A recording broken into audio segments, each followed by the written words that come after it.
Olá, meu nome é Eduardo Guimarães e eu resolvi fazer este vídeo para falar um pouco sobre a planilha de custos e formação de preços. Para toda e qualquer contratação pública, nós temos um processo que se divide em três fases. A fase interna, que é onde acontece o planejamento da contratação, a fase externa, também conhecida como fase de seleção de fornecedores, e a última fase, que é a fase contratual, também conhecida como fase de gestão do contrato. É nessas três fases que nós teremos o processo de contratação pública delineado. Eu costumo dizer o seguinte: a fase principal, a fase que vai fazer com que a contratação seja bem realizada, é a fase do planejamento. O planejamento ele é essencial para que eu tenha uma contratação pública eficiente. E é nessa fase de planejamento que a administração pública vai formar o preço estimado daquele objeto que ela pretende contratar. Então, existem procedimentos previstos na Instrução Normativa 05 de 2014 específicos para que o gestor público possa ir ao mercado, obter preços, trabalhar esses preços e achar o seu preço global estimado para o objeto que ele pretende contratar. Assim que o gestor público ele delineia, ele desenha esse preço estimado, ele precisa apresentar esse preço estimado em um formato de uma planilha. Essa planilha é conhecida pela Lei Federal 8666 de 93 como Planilha de Quantitativos e Preços Unitários. E no mercado, essa planilha é conhecida como planilha orçamentária. Então, essa planilha orçamentária, ela não existe um modelo único. A planilha orçamentária, ela varia de acordo com a característica de cada objeto que será contratado. Eu posso ter uma planilha para compras, uma planilha para prestação de serviços, planilha para obras. Então, de acordo com a característica de cada objeto, eu tenho uma formação de preços distinta, uma planilha orçamentária distinta. Eu quero falar agora especificamente sobre a contratação de prestação de serviços com dedicação exclusiva de mão de obra.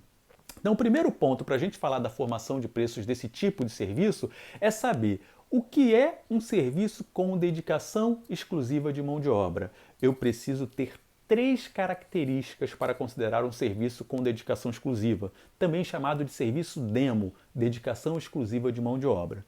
Primeira característica, eu preciso que a empresa disponibilize os profissionais nas dependências do órgão público.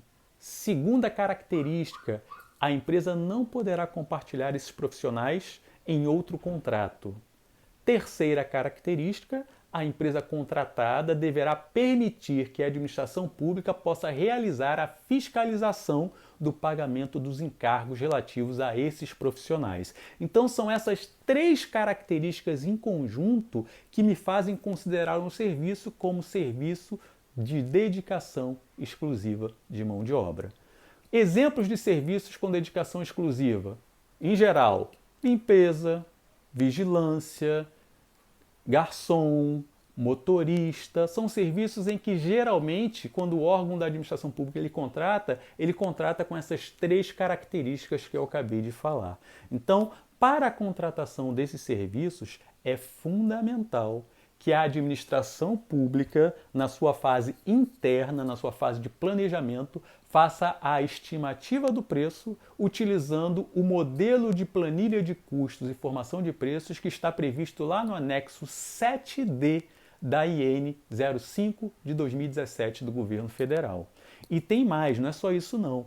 Na hora de selecionar o fornecedor, ou seja, na segunda fase do processo, a fase de seleção de fornecedores, a administração pública, quando ela lança o edital, esse edital ele deve exigir obrigatoriamente que as empresas licitantes apresentem para cada categoria profissional uma planilha dessa preenchida.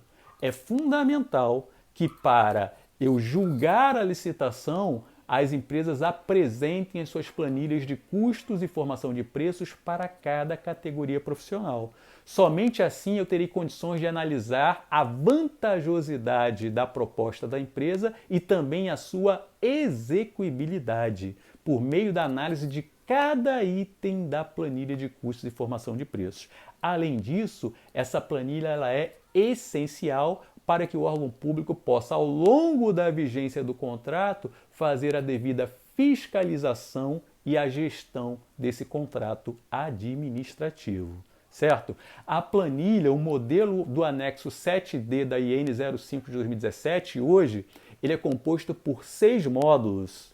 Tá? Eu tenho remuneração, que é o módulo 1, benefícios e encargos no módulo 2, custos de rescisão de contrato de trabalho no módulo 3, custo de reposição do profissional ausente no módulo 4, insumos para a prestação do serviço no módulo 5 e no último módulo, módulo 6, eu tenho custos indiretos, lucro e tributos. Então, é por meio dessa planilha que a empresa vai preencher a planilha em cada item de custo, em cada módulo, para mostrar à administração pública como a empresa chegou no preço de cada categoria profissional e, consequentemente, no seu preço global para aquela contratação pública. Então, hoje, para qualquer contratação pública de prestação de serviços com dedicação exclusiva de mão de obra, é essencial a apresentação da planilha. E um ponto muito importante, lá no módulo 1 da planilha, o módulo 1 ele contém toda a parte de remuneração. Essa remuneração vai ser feita com base principalmente ali no salário do profissional. E esse salário ele é extraído de um documento coletivo, que na maioria das vezes é a Convenção Coletiva de Trabalho, a CCT. Essa Convenção Coletiva de Trabalho é um acordo feito entre duas partes, o sindicato patronal, que é do empregador, e o sindicato dos profissionais, que são os empregados. Então, eu preciso exigir também na licitação que a empresa, quando apresente sua proposta acompanhada das planilhas, a empresa também apresente qual a convenção coletiva que ela está utilizando como base para que eu possa analisar cada item dessa planilha de custos e formação de preços. Então a gente vai ficar por aqui, espero que você tenha gostado desse vídeo e se quiser me seguir, o meu perfil no Instagram é @professor Edu Guimarães. Um forte abraço para você e até a próxima!